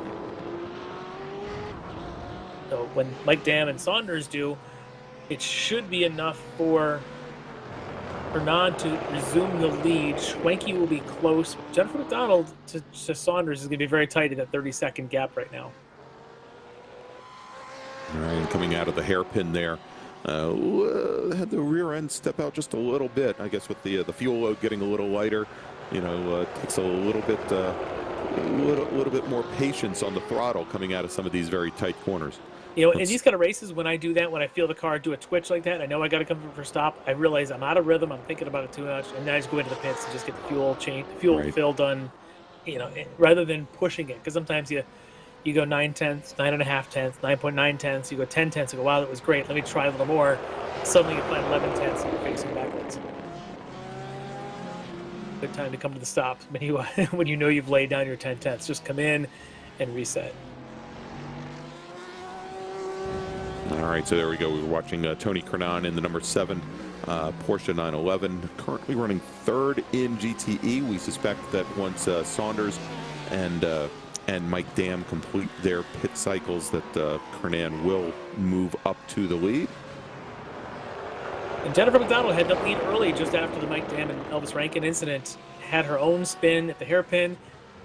A little bit of trouble through some of the traffic tonight, but really showing some great raw speed when she's out by herself, which she is right now, and in a good position to potentially hold Saunders off for a podium. So we really want to see where Saunders comes in for a stop. But meanwhile, look at this. Whitworth is making a game out of it. Yeah, he certainly is. Last time we checked in, he was about 2.5 seconds back, and now with just about 1 second separating our 2 LMP2 cars. We've got Arthur Chan in the Axon Solutions number 50 machine up by just a little bit over Whitworth, but with looks like a decent amount of clear track ahead of him. And that last time by, Whitworth knocked 2 full seconds, actually about 1.5 seconds out of Arthur Chan's lead. Yeah, but this will be interesting because we saw the struggles that some of these drivers have had on equal cars getting through traffic and try and make that pass. We saw Jennifer McDonald struggling with Andre Saunders. Well, we saw Whitworth struggle earlier as well. That was with the non-class. Even within class, equal cars, tough to make the pass. And we've heard from these guys in previous rounds how difficult this car in particular is when trailing closely behind somebody because you lose all that aero. This is a very heavy aero car. So for Whitworth, he might be able to get close. I don't know if he's going to be able to make a pass without seeing an Arthur Chan mistake as Mike Dam come in to serve his real pit stop this time. Let's see if he comes out ahead of Elvis Rankin. Yeah, and that leaves Andre Saunders, currently our leader on track in GTE in the BMW as our sole driver, I believe, except for maybe Baron Glover, left to pit in GTE. It looks like Glover in the number 13 Chevy Corvette still out on track, has not come through as of yet. Is Mike Dam is on his way out? Mike Dam in a cloud of smoke, spinning those wheels, coming off the pit lane. When he rejoins, he should rejoin, I believe, in 5th position. All right, so quick replay. This. Right there at the end of the downhill straight, I believe that is, just going back underneath the oval track there. You got all the way out to that wall too, so tough place. It's a tough braking zone down that right-hander at the end of that downhill straight. It is one of the fastest spots on the track, but talk about the penalty to serve on your own. You just put yourself all the way out there in that gravel trap. You see him just kind of lock it up. He just rubs a little kiss of the wall, but just enough. It might cause a little bit of damage there, but most of the damage spent by rolling off into the grass and into the gravel trap there and losing a lot of time. As we jump back now and look at Andre Saunders trying to make his way through slower traffic. And Larry, this might have been the lap where if I were Andre Saunders, I would have come into the pit lane there. Instead of following Jeff Wills through those S's and trying to get by him down the front straight. I would agree, but you know what? He's in that rhythm. He just sees it, and he's just going to go until the fuel tank's on fumes. All right, we're back now, and you can see now our leader in GT3. That's Kyle Burney. He is going to rejoin after stopping the pits. He's got Evan Peichel in the 263 machine right behind. And looks like Peichel is going to lose a position on track, at least for the moment, to Jeff Jacobs. When they rejoin, Jacobs has not come in for his pit stop as of yet. And we can see one heck of a, he's a little busy right now. Behind him.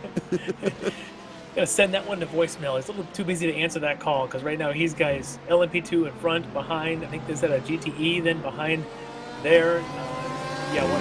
He wouldn't have been able to make it to the pit lane if he wanted to. Yeah, he's got Schwenke. I think that is trying to get by him now. So Jeff just doing everything he can to survive on his street survival right now, doing a pretty good job of it. And Schwenke wants to make up ground because Schwenke wants to make sure if there's an opportunity that he's there. If ground puts a footing wrong somewhere, Schwenke wants to pounce. I did not realize how busy the traffic would be at this track, and I can only think it's because of all these straightaways are sort of medium length that it's just tough to really get by anybody anywhere. This isn't Road America. We go in 3/8 of a mile or whatever every single straightaway seems to be. This is very much just kind of point and shoot, short straightaways. Tough place to pass. And we're watching here as Brandon Whitworth is finding it difficult to get around some of the slower GT traffic as they come out of the our two LMP2 drivers come out of the hairpin and head down the and look at that, our leader Andre Saunders now into the pit lane as he makes his way down. Does he have enough of a gap to Jennifer McDonald, or are they going to come out side by side with BMW to BMW when Saunders comes out of the stop? The advantage he has is he knows exactly, or better estimate of how much fuel he needs to finish this race, whereas Jennifer stopped early. She had to do more of the calculation to estimate. So once you get to the end, the easier that is. He's already on the move. Just about 20 minutes remaining here from Twin Ring Motegi, and here comes McDonald just as Saunders is leaving the pit lane. And let's see when Jennifer McDonald makes her way around Saunders. She is going to take over the last step on the podium right now, takes over third in the number 99 machine, and Saunders now is going to have to basically turn the tables on McDonald. What McDonald spent all those laps early on in the race after her spin trying to find a way around Saunders, could not get it done. And now if Andre Saunders wants a spot on the podium here for Motegi, he's going to have to do it to her. Yeah, and for McDonald, that was critical because we saw how much she struggled to even get daylight next to Saunders, let alone she was not able to get by, had to do the undercut. Now she's thrilled to just be a nose ahead going into one there. So for Jennifer now, you know, with another, what do we hear, about 20 minutes left to go in this race, she's only about 5 seconds down to Schwenke, and Schwenke is gaining quickly on Kernan, so it's not completely over yet, either for second or even for the lead here in GTE. No, a matter of fact, in those pit stop exchanges, I think McDonald has picked up maybe 2 seconds on both Schwenke and Kernan. So we'll see. You know, again, time is starting to run down here as we have just about 20 minutes left to go in this 75-minute race. But certainly, as long as she does not get balked by a lot of traffic and gets a little aggressive there, she might be able to make her way up, make it a battle for second, or maybe even the lead. Yeah, and just looking at Kernan and Schwenke's previous laps, the mid-49s, Jennifer's was a high 48. So again, half a second here, half a second there. You do this another 10 times, and suddenly you've got yourself, 5 seconds up, and now you're only a second or two off the tail of these guys. So for her, it's put her head down and see what she can do. Meanwhile, for Schwenke, he's caught some traffic as he's got the leader, Kyle Burney, in GT3. Kyle going to make it easier on a little bit of an early break. Kyle's got enough of a buffer on Evan Peichel. He can afford to break. He can afford to do something like that, yeah. Bit of a wiggle there for Schwenke in that Corvette coming off of that corner. For Schwenke, he definitely wants to dispose of any traffic quickly because he's got Tony Kernan just 2 seconds up the road, and I think Schwenke at times has been quicker than Kernan as well. So right now, both McDonald and Schwenke are turning faster than Tony Kernan.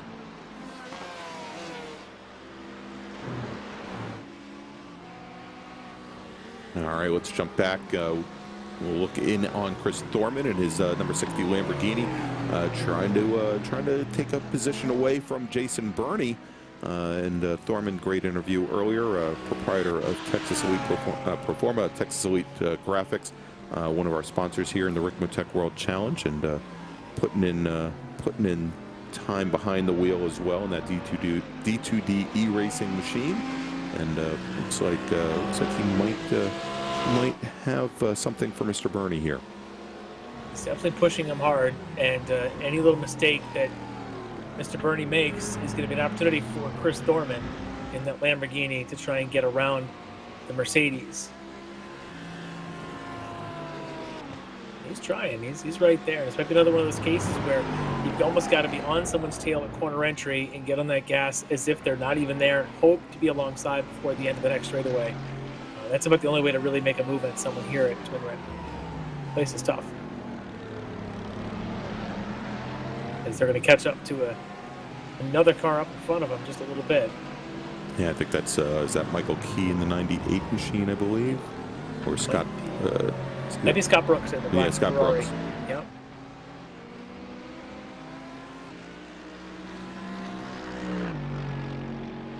got one of our Canadian drivers here tonight, along with Mike Dam and Arthur Chan. Good shot of your points leader, Elvis Rankin, still limping around with that wing. Just, well, you know, the car was on its roof at one point, so Yeah. the fact that it's still running is pretty impressive. I thought for a moment we were going to go to full course yellow with that incident, but Mike Dam was actually able to, as some of us have done in our own leagues, you sort of push the driver again, flip them back up on their tires, and off they go. But unfortunately for Elvis, the car has just not been performing as it had been. So. Yeah, you can see that it is. I'm sure that this has been a very challenging time for him to run this car. Certainly not evil, but not a well-handling beast. There you can see it looks very, very unhappy through a majority of the corners, and doesn't look all that happy on the straightaway.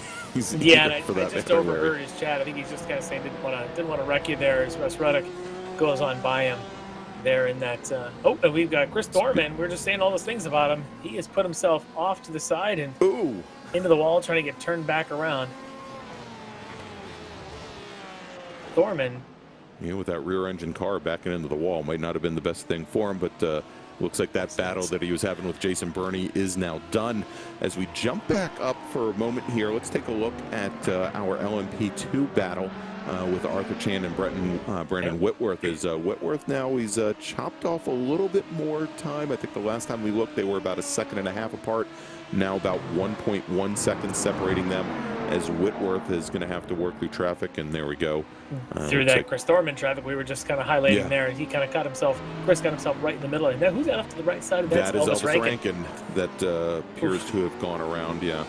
Yeah, he just, I think you said it a moment ago, he just looks like he's having a bit of a tough time and kind of a miserable. That car is just, it's crab walking all around. The rear brakes keep locking up.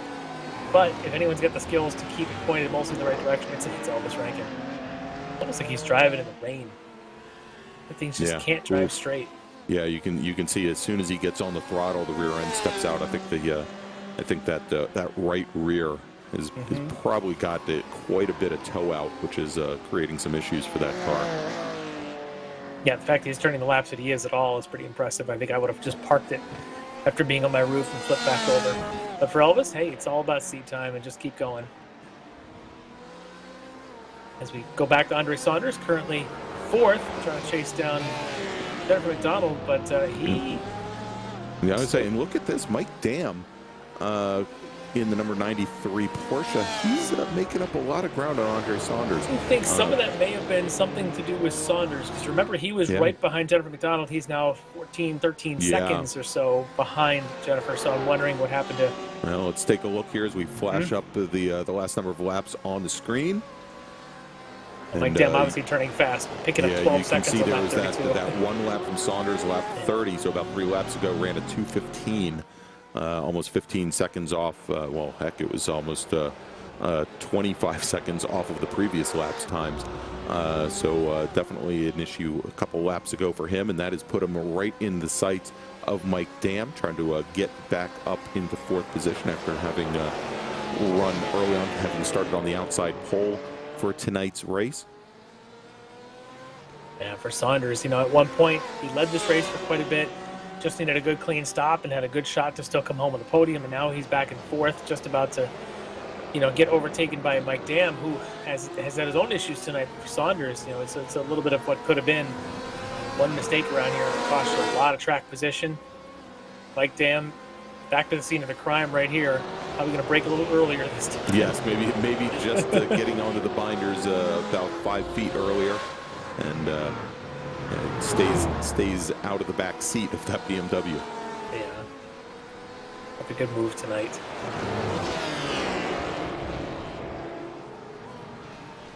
Oh, look at that as we can see here now, and we got the replay showing here is that we had that off a couple laps ago, about 3 laps ago, from Andre Saunders, which set him back and into the sights of Mike Dam. That'll do it. I've gone after those cones a few too many times, unfortunately. There you go. As we go back to the live action, I want to thank Alex and Dennis for bringing us that replay. And here we go, as Dam now comes down to the inside. Mike Damon had trouble in his corner earlier. We saw him go out in the gravel. He's going to push it, but he's able to hold it in this time and make the pass on Saunders. Such a tough place to pass. That certainly is one of the few places if you can get a run at the hairpin, which Mike Dam did. Now Mike up to 4th. As we still keep an eye on that podium with Schwenke getting ever closer to Kernan. He is starting, and there we go. Let's jump back over, and you can see those two drivers on track. The Corvette only a couple of car lengths back now from our leader, Tony Kernan, as we have just about 10 minutes remaining in this 75-minute battle from Twin Ring Motegi. He is right there now, just 8/10 back. And I think some of this is Kernan struggled with the traffic a little bit, where Schwenke was able to be pretty efficient and get through, because I'm also seeing the gap to Jennifer McDonald in 3rd coming down a bit too as well. So Kernan struggling a little bit here with some of this traffic. Now he's got to not worry about what's going on behind him and just try and focus on the road ahead, but never easy when you got a big C8 Corvette back there. And more that front lock up there. Back to 911s doing 911 things. They lock up those fronts so often with no weight on that front end. He might be a little bit nervous as well, knowing that he had a 4 or 5 second lead or 3 or 4 second lead. Now it's down to essentially nothing. Well, let's see what the Corvette can do here as they come out of the hairpin, turn 10, make their way down the hill to that 90-degree turn 11. And looked like the Porsche had a little bit better run out of the hairpin. Was able to open up a little bit of a gap there. Yeah, I think the Porsche is going to be pretty good at some of the slower corners. Fantastic brakes in those cars. They tend to pivot really well and get the power down. It's the longer straightaway, I think, where the Corvette may have the advantage. And even through some of those S's, it seemed the Corvette was very quick. For Schwenke now in that draft easily behind Kernan going into turn 1. And for Schwenke, it's now just about trying to force the mistake from Kernan. Just stay within that half a second and try and make the mistake happen. But if these guys start to battle, Jennifer McDonald is right there. She's only 5 seconds back from this. You can see her now. She's knocking a couple tenths off each and every lap. Yep. And all she needs to do is dispose of the GT3 car there of Jeff Wills. Probably go around his left, and she does. There we go, and she moves over. She's going to let him by, or pardon me, he's going to let her by. She takes another couple of tenths out of the margin there to Schwenke and Kernan. So, meanwhile, back in LMP2, it's still Arthur Chan leading. But boy, Whitworth has definitely closed up. Remember, it was about 2 seconds a couple laps ago. Now down to just a half a second, essentially nose to tail. It's the big crowd here. Whitworth has to sneak underneath Randall McGrew there, coming through turn 1. Now it's a matter of who's got the most tire left. I don't think either of these guys would have taken tires at their pit stop. So who left enough tire here for the end of the race? We saw Whitworth kind of leading early, the pole sitter, and had that issue with Jeff Wills going through that S section there through turns, what is it, 13 and 14? 12, 13, and 14, yeah. Yep, and then able to claw his way back. But right now, Arthur Chan just not making mistakes, pretty much doing what Arthur Chan does. So for Whitworth, he's got to just see if he can get close somehow. But I tell you, these cars, just when they get too close, that arrow just is just deadly on that front end. Yeah, well, and and Larry, you then have to wonder then with some of these very slow, tight hairpin-like corners, how much the arrow actually plays into account there. Anyhow, certainly coming up and then under braking, it's certainly going to be an issue here as we see Whitworth, as we just now jump away. Whitworth definitely closing things down as we jump for the moment over to Russ Ruddick.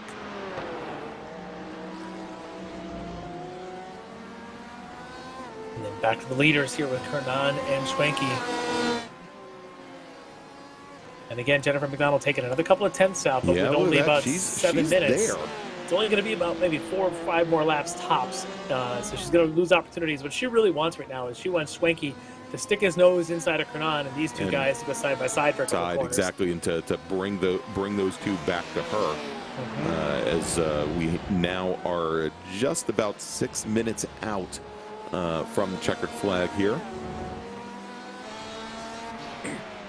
Should be about 4 laps, give or take. Depends on where Arthur Chan and Brandon Whitworth really are when they cross it for the last time. And you can see the difference in driving style through a lot of these slower corners.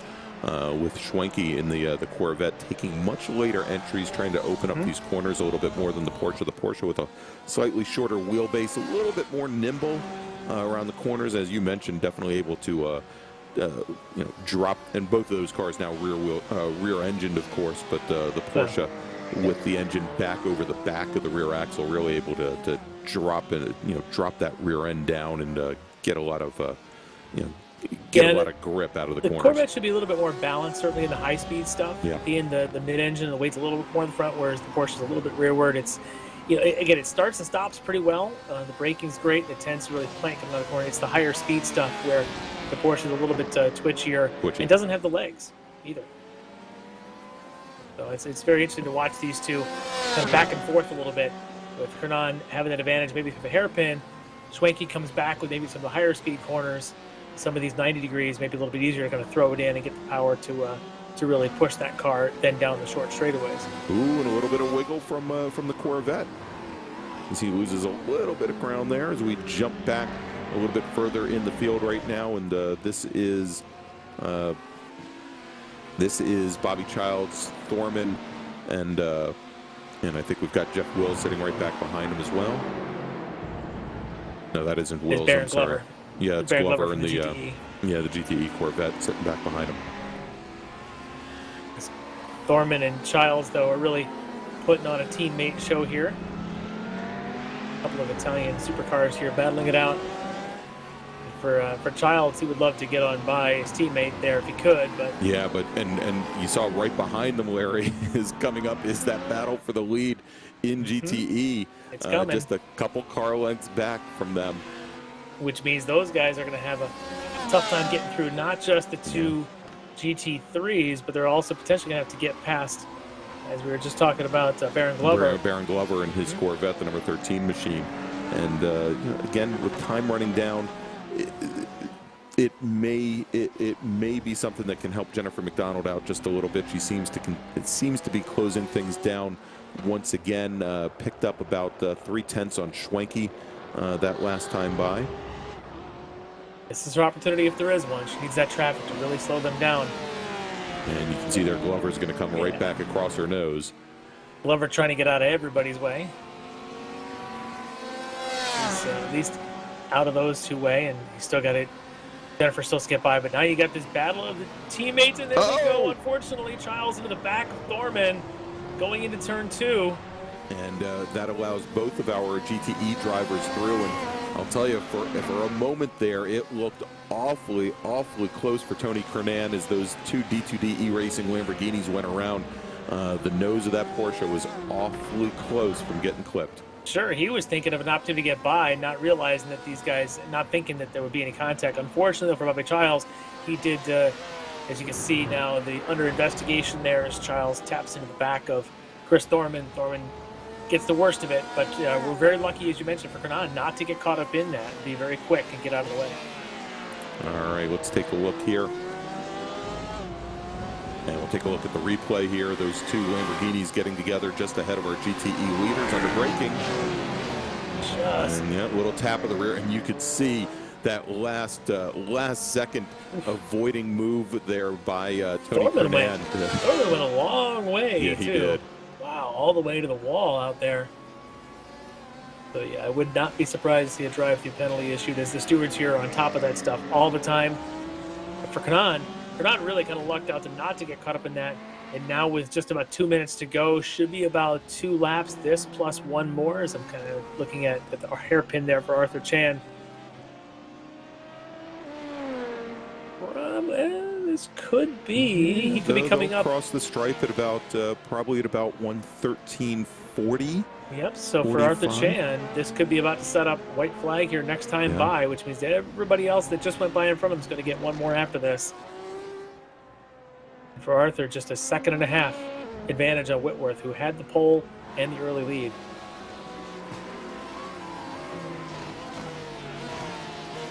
That should be white flag. White flag in the air. We can actually see it now. We can see the white flag. No more guesswork in iRacing. We appreciate that. All right, so Arthur Chan in. We haven't paid a lot of attention to our LMP2 drivers tonight, with just 2 of them in the field. But Arthur Chan in the number 50 Axon Solutions machine here, coming up on a lot of traffic. This might be Brandon Whitworth's last chance. Yeah, they're trying to make their way through this bit of traffic here without throwing away an hour and 15 minutes worth of work. if Arthur is just going to pick carefully, and that 57 of Edgar Sancinelli in that group, and Jeff Wills, who's got a lot of camera time tonight in Yes, the Mercedes AMG in that bright yellow, as he's mixing this up as well as these LMP2s try to make their way by for the final time here on the white flag lap. Well, and you can see Whitworth trying to sneak underneath the Porsche. And now Mike Dam, who's had his own incidents here tonight. There we go. And so Whitworth does manage to get by Mike Dam finally there, swapping from left to right and then getting underneath. But losing a lot of ground to Arthur Chan here on the very last lap. Gap now back to almost 1.8 seconds, whereas he had been within a couple of tenths. He goes by, it's like Chris Thorman, he goes on by as Arthur Chan, just a couple of corners left to get another victory here in the LMP2 ranks. All right, coming around the final corners here and onto the front straight and taking the win at Twin Ring Motegi, both overall and an LMP2. Lights flashing. It is Arthur Chan finishing second, will be Brandon Whitworth. We then have a couple of cars that have completed their race, but let's jump back, and this is the battle for the lead in GTE. Tony Kernan, and you can see Schwenke's fallen back just a little bit, about 10 car lengths back from there. And as they make their way around on their last lap, we can see now as he was on the same lap as our leaders, taking the win in GT3. Kyle Burney in the number 33 Mercedes. Finishing second will be Kyle Burney, with Evan Peichel finishing third, as we've now jumped back over to the lead in GTE with Tony Kernan. About 5 car lengths back from there is Travis Schwenke in the number 16 Chevy Corvette. Just a few corners there, you can see Kernan flashing the lights as they come down low, and Kernan's just trying to get around his last couple of corners here through that hairpin around Jason time. Burney to get onto the to get out and onto the back straight here out of the hairpin. So just about 3 corners remain here for Tony Kernan. You can see Travis Schwenke falling a little bit further back. He's got that GT3 traffic to deal with, but is now about 10 car lengths back here for the very last time. Tony Kernan, driver of the number 7 Kernan Motorsports Porsche 911, comes out of victory corner onto the front straight, and he will take the win here in GTE. Finishing second will be Travis Schwenke in the Orion Racing Chevy Corvette, and finishing third in the BTL Motorsports BMW will be Jennifer McDonald. A great run there for all 3 of them. They're in a great race for GTE, with Kernan starting 5th, ended up taking that win. So exciting race there. And for Arthur Chan, 3 wins in a row now in that LMP2 car. So really putting himself firmly in position to try and win this championship next time out. There you go. And of course, Tony Kernan breaking the streak of wins by Elvis Rankin. Rankin's streak ends at 6, with Tony Kernan taking the win tonight, and then Kyle Burney. And we talked about this before the race. Burney really needed to get the win, needed to take a larger points haul home than Evan Peichel. Did exactly what he needed to do, and Peichel, to his complimenting him as well, did what he needed to do, was just to maximize points, get that second place. So he was able to do that for Peichel, bringing us to our final round in a couple of weeks. But why don't we take our quick break and then maybe do some interviews? Yeah, exactly. All right, so let's take a quick break, thank our sponsors, and when we return, we will talk to our podium finishers here from Twin Ring Motegi. You are watching the Ricmotech Extreme Motorsports World Challenge presented by Performa Texas Elite Graphics, and we'll be right back.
Ricmotech, high-performance sim racing equipment.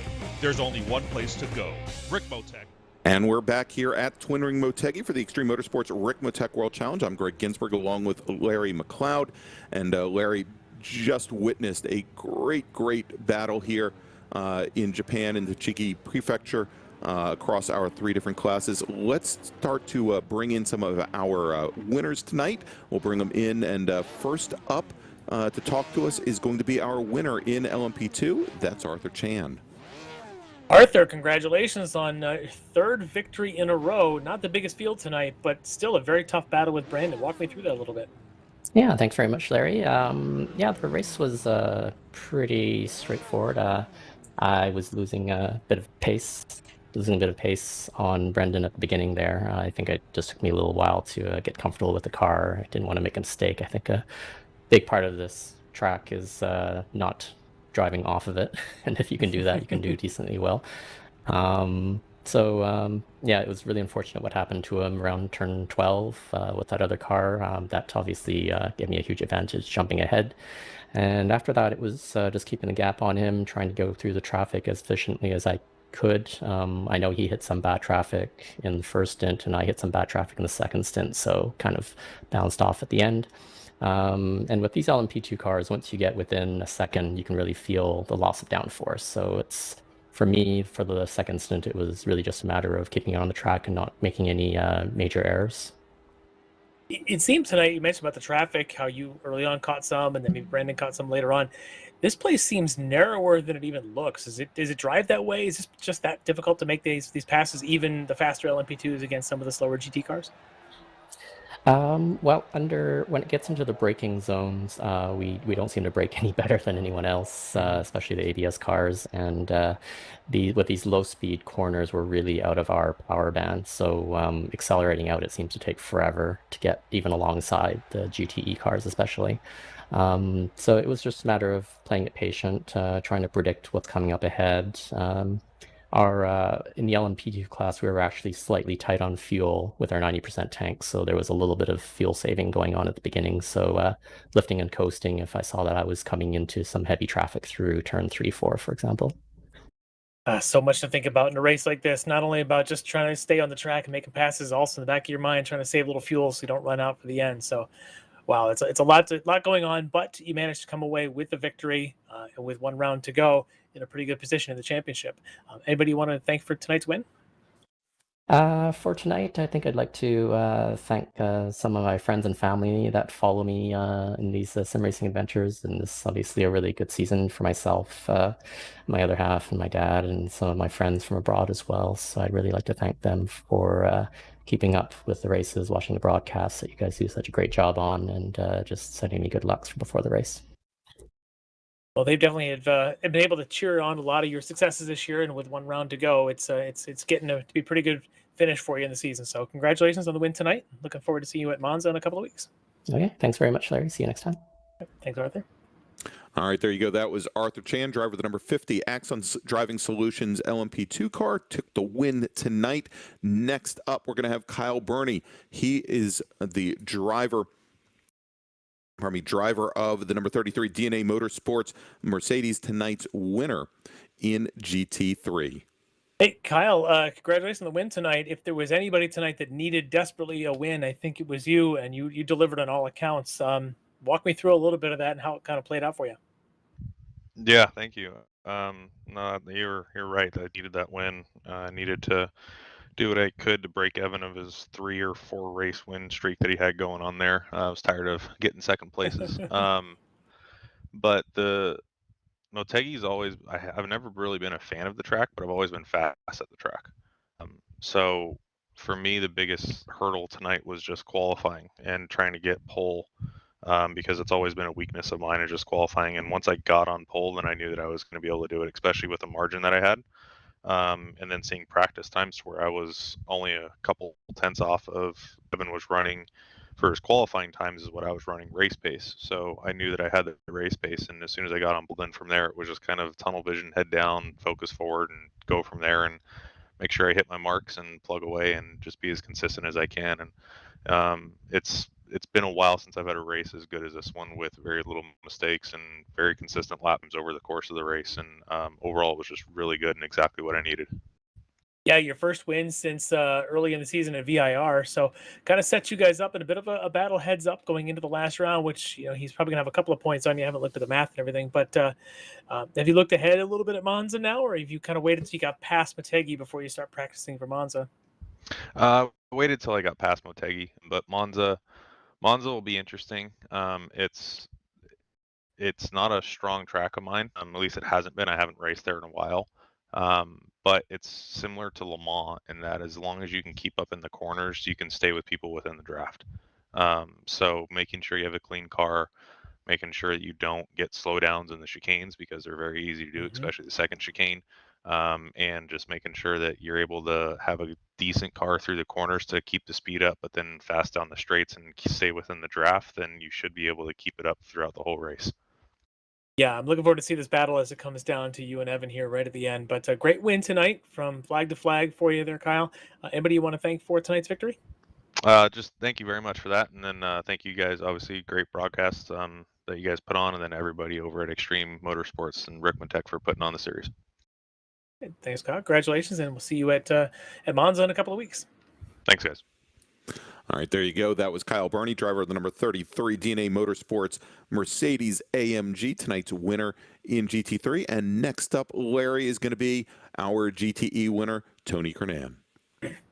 Tony Kernan in here with us, the victor tonight in GTE, and started fifth on the grid, comes home at the top step of the podium. Tony, I don't know if you expected this tonight, but you drove well enough to definitely deserve it. Walk me through a little bit of your night.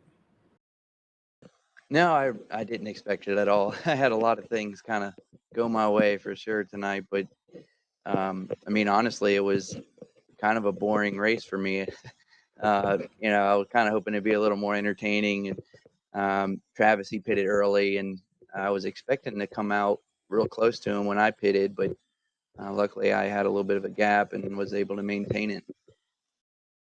Yeah, you definitely did, and but as the race wound down, that gap started to come down and down, and Travis found himself right on your tail. How much are you watching your mirrors, and how much are you just trying to hit your marks?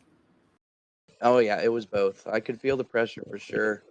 And then I can tell my tires were getting a little wore too. I didn't change tires or anything. 75-minute race in these Porsches, they tend to get, at the end of the race, the front tires get pretty wore down. So, yeah, I definitely felt the pressure. But yeah, it was fun. Well, you're proving me as I keep saying you're the late bloomer in the field. Every week you're starting in this 5, 6, 7 starting position, and then you're fighting up there for podiums. So tonight coming home with a victory. So you're one of these guys that kind of comes on late, and it's a lot of fun to watch. So you say it may have been a boring race to watch. From our point of view, very exciting to see you kind of climb through and get to that pace. So congratulations on that victory. And who do you want to thank for tonight's win? Yeah, thanks, guys. I appreciate it. I want to thank my family. I really appreciate all the support, my mom and my dad, everything that they do for me. And thank you guys, and thank Extreme for a great program. Well, I'm sure that you've got one more round to go that everybody can kind of tune in for here in a couple of weeks at Monza, and we're looking forward to seeing you there. And coming off of this victory, you've got to feel pretty good. So congratulations tonight, and go celebrate, and we'll see you in a couple of weeks. Absolutely. Thanks a lot, guys.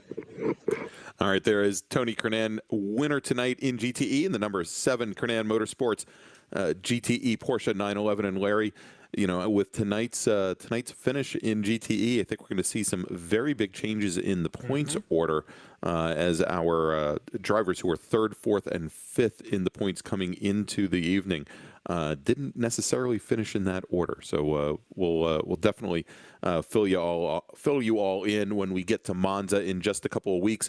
And again, want to remind everybody, if you like what you saw tonight, definitely give us a thumbs up here on YouTube. Go and subscribe to Apex Racing TV. and hit that notification bell so you can find out about all the great programming that we provide to you, races seemingly around the clock.